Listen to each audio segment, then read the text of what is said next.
हो, आज ती थोडीशी नाराज झाली. का तर सांगू, शाळेत बाईंनी सगळ्यांना एक गृहपाठ दिला.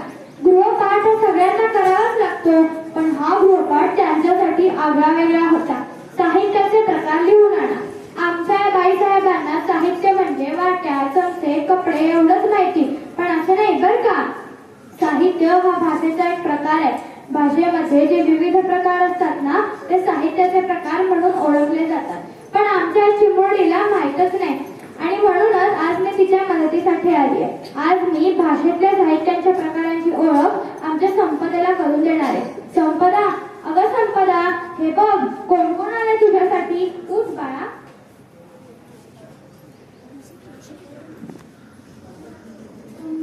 तुम्ही सगळे कोण आहात?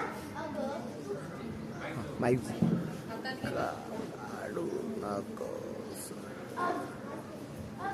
तू अशी घाबरतेस काय?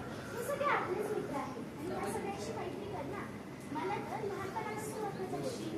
मी कथा, माझं दुसरं नाव म्हणजेच गोष्ट. आपली ओळख कशी काय? अगं, आईच्या तोंडून, आजीच्या तोंडून लहानपणापासून ईशानकृती, पंचतंत्र अशा अनेक गोष्टी ऐकल्या असतील आणि ऐकता ऐकता वाचायचं देखील शिकली असशीलच ना. हो ताई, मला आता आठवलं. कासवाच्या, सस्याच्या, उंदीराच्या, कोल्ह्याच्या आजी मला खूप गोष्टी शिकवायची. आणि बरं का संपदा, आकर्षक सुरुवात हे माझे वैशिष्ट्य आहे. ताई, तुझे काही प्रकार असतात का ग? हो, परीकथा, बोधकथा, ऐतिहासिक कथा हे माझे उपप्रकार आहेत. शिवाय मालिका, चित्रपट या सर्व ललित कथांचा नायक म्हणजे मी. मूलकथा दर्जेदार असल्याशिवाय कोणतीही कलाकृती दर्जेदार होऊ शकत नाही. आणि मूलकथा दर्जेदार असायला उत्तम निवेदन तंत्राचा वापर असायला हवा. आणि बरं का संपदा, उत्तम निवेदन तंत्र हे माझ्या गीतेचे रहस्य आहे. का ग ताई, तुला लेखन करणाऱ्या लेखकांची नावं माहीत आहेत का? ते मला सांगू शकशील का? हो, मधु काळे, जी.व्ही. जोशी अशा अनेक नामवंत लेखकांनी आपल्या इतिहास लिहिला आहे. अरे हो, मी तुला सांगायचंच नाही, तुझ्या भेटीसाठी अजून कोणाला तरी घेऊन आली आहे. बघ बघ.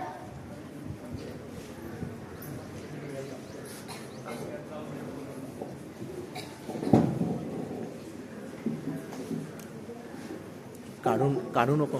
काय संपदा, आवडली का कथा? मी कादंबरी. काय एवढा मोठा कसा? अगं, माझ्या ठिकाणी खूप खूप पात्रे असतात, त्यांच्यामध्ये चांगला संबंध असतो. विविध घटकांनी ते हळूहळू उघडत जातात. आणि संपदा, तुला माहिती आहे का, वि. खांडेकर यांनी मला भारतातील सर्वोच्च ज्ञानपीठ पुरस्कार या कादंबरीलाच दिला. खरंच काय? तुझा आवाज खूप मोठा आहे बरं का. हो, आणि संपदा, इथेच साहित्य संपत नाही. बघ, तुझ्या भेटीसाठी आणली आहे. बघ, ही कविता.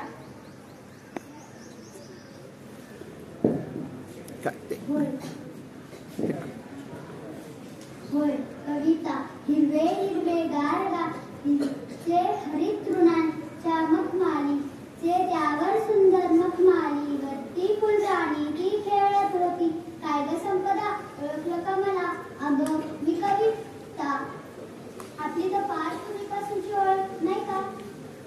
हो ताई, मला आता आठवलं. श्रावण मासी हर्ष मानसी ही माझी आवडती कविता. अगदी बरोबर अगं, अगदी बरोबर अगं.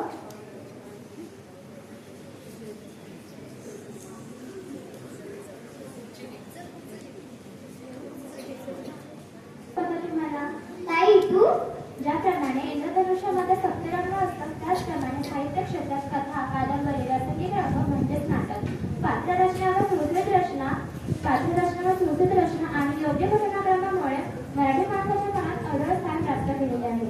रंगमंचावर माझे सादरीकरण होणार म्हणून नाटककार माझी मागणी करत असतो. का तर नाटक हे वाचनीय व्हावं हीच त्यांची खरी अपेक्षा असते. अगं ताई, मी कालच धमाल बालनाट्य बघितलं. त्याचे दिग्दर्शक खूप धमाल होते बरं का.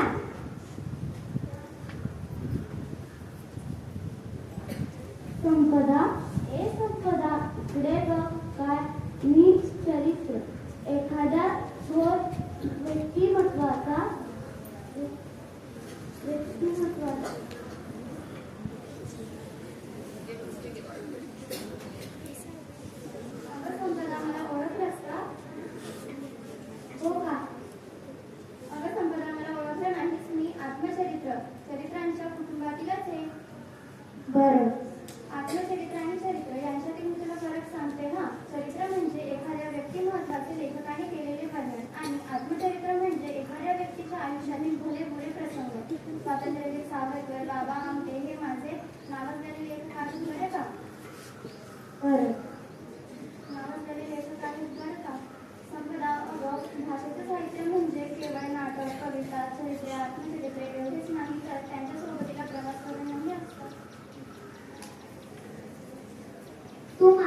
बोलणार नाही का? मी का नाही बोलणार? जरूर बोलेल. मीच तुला दुसऱ्या गावी घेऊन जातो. ते कसे काय? प्रवास करून आल्यावर लेखक नवीन ठिकाणे, नवीन माणसे, नवीन प्रसंग नवीन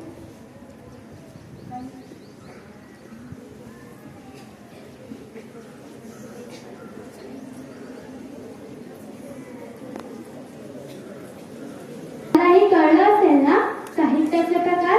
आज आमच्या संपदेला सुद्धा ते कळले आणि तिचा आनंद पारावर उरला नाही. का ते सांगू? आता ती तिचा गृहपाठ आनंदाने पूर्ण करणार आहे. संपदा, कळले ना तुला साहित्याचे प्रकार? पण संपदा, एक गोष्ट नेहमी लक्षात ठेव, तुला एवढ्याच माहितीवर थांबायचं नाहीये.